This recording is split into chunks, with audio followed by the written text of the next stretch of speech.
حضرت جنید بغدادی رحمہ اللہ تعالیٰ کی خدمت میں ایک شخص آیا, بہت عرصہ رہا, پھر واپس جانے لگا مایوس ہو کے. انہوں نے کہا کیوں جا رہے؟ انہوں نے کہا میں تو سمجھتا تھا آپ بہت بڑے بزرگ ہیں, تو میں نے تو کوئی کرامت دیکھی نہیں, آپ کوئی گنجے کے سر پہ ہاتھ پھیرا ہو, بال اگائے ہو, کسی کو پھونک لگائی ہو, ٹھیک ہو گیا ہو. آپ تو ہماری طرح کے صبح پراٹھے کھاتے ہیں, انڈا کھاتے ہیں, اس کے بعد پھر اپنا عبادت کرتے ہیں یا جو بھی, تو ہماری طرح کے آدمی ہیں آپ, کچھ ہو ہی نہیں رہا.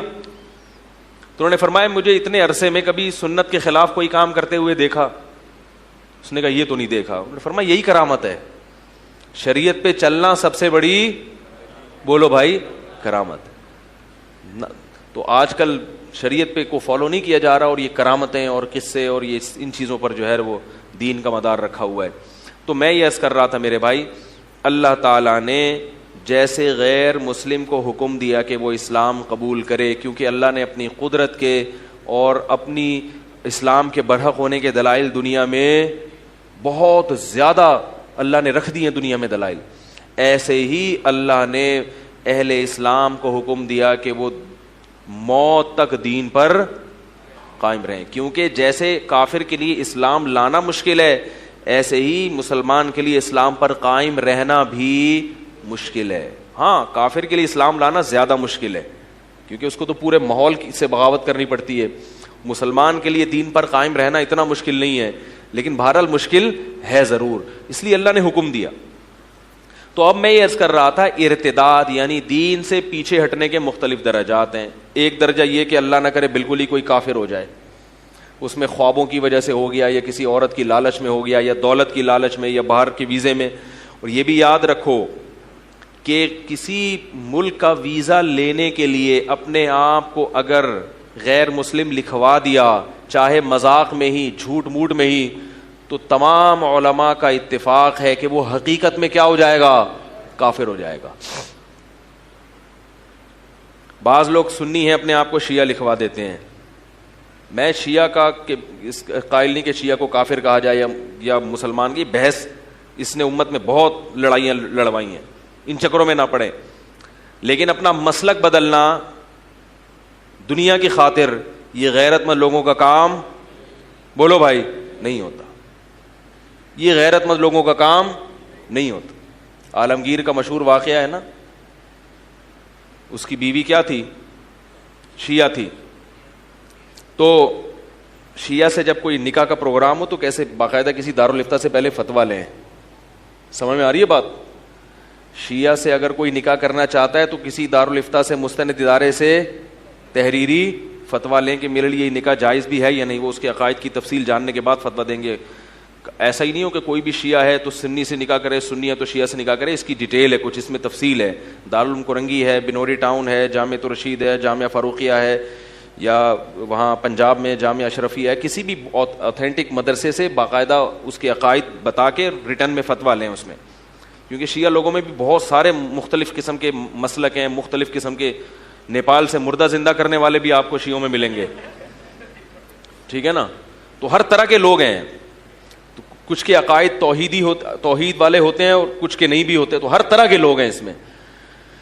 تو بہرحال اس کی بیوی شیعہ تھی.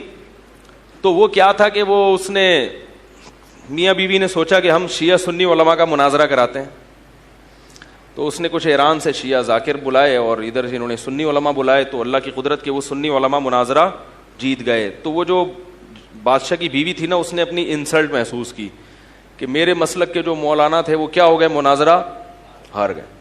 تو اس کو بڑا افسوس ہوا کہ میں تو آپ کی محبوبہ ہوں اور آپ نے میری انسلٹ کی ہے. اس زمانے میں تو فارسی میں ہوتی تھی جو بھی ہوتی تھی, آج کل انگلش میں کیا کہتے ہیں اس کو, انسلٹ کیا, بے عزتی کی ہے. ایک طرف مجھے کہتا ہوں میں محبوبہ ہوں اور دوسری طرف آپ نے کیا کی ہے, انسلٹ. تو بادشاہ نے بیوی کا کہا کہ دیکھو میں نے تمہیں اپنا دل دیا ہے, اپنا ایمان, بولو نا یار, دیکھو اسلام میں عیسائی لڑکی سے نکاح کی بھی اجازت ہے, لیکن قرآن نے جہاں عیسائی عورت سے نکاح کی اجازت دی, نیچے اسی آیت میں کیا کہا قرآن میں, وَمَن يَكْفُرْ بِالْإِيمَانِ فَقَدْ حَبِطَ عَمَلُهُ, جو اپنا ایمان بیچ ڈالے گا اس کے اعمال میں برباد کر دوں گا اور آخرت میں اس کا کوئی حصہ نہیں ہوگا. اللہ نے بتا دیا کہ تمہیں عیسائی عورت سے نکاح کی اجازت دی جا رہی ہے, ایمان بیچنے کی اجازت بولو بھائی نہیں دی جا رہی. اس کو بتا دو پہلے میں مسلمان ہوں, میں مسلمان ہی رہوں گا, آپ کے ساتھ چرچ بولو نا یار نہیں. اور یہ بھی اجماع ہے اس پر کہ بچے بھی کیا ہوں گے, مسلمان ہوں گے, بچے بھی چرچ نہیں جائیں گے, مسجد جائیں گے, چلا لگائیں گے, سروزہ لگائیں گے. آپ وہ کیا ہے ان کے وہ جو مشہور پاپ ہے, نام ہی نہیں آتا یار این وقت پہ ذہن میں, جو ان کا وہاں بیٹھتے ہیں نا اٹلی میں, جو بھی ان کے بہرحال جو بھی پوپ ہیں, آپ پوپ کے بیان سنو گے, ہم مولانا طارق جمیل کے بیان سنیں گے. بیگم کو یہ پہلے بولو بھائی, یورپ سے کالز آتی ہیں میرے پاس, وہ عیسائی کرسچن گوری ہے, وہ مسلمان نہیں ہونا چاہتی لیکن وہ شادی کرنا چاہتی ہے. میں کہتا ہوں اگر وہ واقعی کرسچن ہے, ایتھیسٹ نہ ہو, کرسچن ہے تو نکاح اس شرط پہ کرو, اس سے ریٹرن لکھواؤ کہ بچے کیا ہوں گے, مسلمان. بچوں کو چرچ جانے کی اجازت نہیں ہوگی, اور میں بھی کبھی تمہارے ساتھ چرچ نہیں جاؤں گا. میں کہاں جاؤں گا, مسجد جاؤں. بعض غیر مسلم یہ کہتے ہیں کہ جب ہم تمہارے ساتھ مسجد جانے کے لیے تیار ہیں تو تم ہمارے ساتھ مندر جانے کے لیے تیار کیوں نہیں ہو. یعنی ہم تو اتنے لبرل ہیں, اتنے براڈ مائنڈیڈ ہیں, کیا خیال ہے بھائی, ہم تو تمہاری مذہبی رسومات میں شرکت بھی کر لیتے ہیں, تو تم کیوں نہیں کرتے. تم بھی آ جاؤ کبھی ہمارے ساتھ, بھگوان کے سامنے تھوڑا سا کچھ کر لو تاکہ ہم بھی خوش. کیونکہ غیر مسلم بھی بعض نماز پڑھتے ہیں. میں تو حیران ہوا, وہ سکھ نے بتایا کہ ہمارا پورا خاندان روزے رکھتا ہے. ایک سکھ ہیں, خود مجھے ابھی تو مسلمان ہو گئے, انہوں نے بتایا ہمارا پورا خاندان کیا کرتا ہے. کہہ رہے رمضان میں چونکہ سب مسلمانوں کا روزہ چل رہا ہوتا ہے تو ہمارا بھی. ہم نے کہا واڑے واہ. اور کچھ غیر مسلم مسجد میں آ کے نماز بھی پڑھ لیتے ہیں کہ چلو بھائی یہ بھی ٹرائی کر لیتے ہیں, کیا جا رہا ہے ٹرائی کرنے میں. تو ایک ہندو مسلمان ہوا نا, اس سے پوچھا کہ آپ کیوں مسلمان ہوئے. اس نے کہا میں نے سوچا کہ جب اتنے سارے بھگوان ہیں تو اللہ اور محمد صلی اللہ علیہ وسلم دو اور صحیح.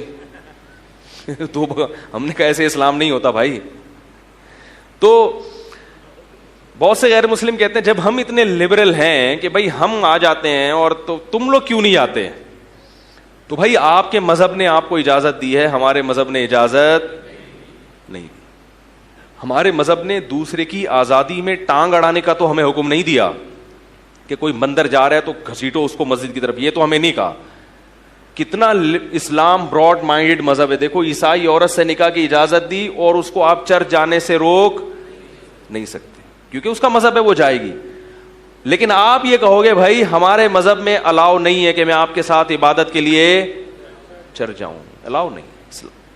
کیونکہ اسلام ایک ممتاز مذہب ہے, اس کی تعلیمات ہیں. اس نے کہا یہ غلط ہے. چرچ میں عیسیٰ ابن مریم کو پکارا جاتا ہے, ہم اللہ کے علاوہ کسی کی پکار کے قائل نہیں ہیں. ایک نظریہ ہے, ایک سوچ ہے. مندر میں پتھروں کے بنے ہوئے بتوں کو سامنے جھکا جاتا ہے, ہم پتھروں کے بنے ہوئے بتوں کو معبود نہیں سمجھتے.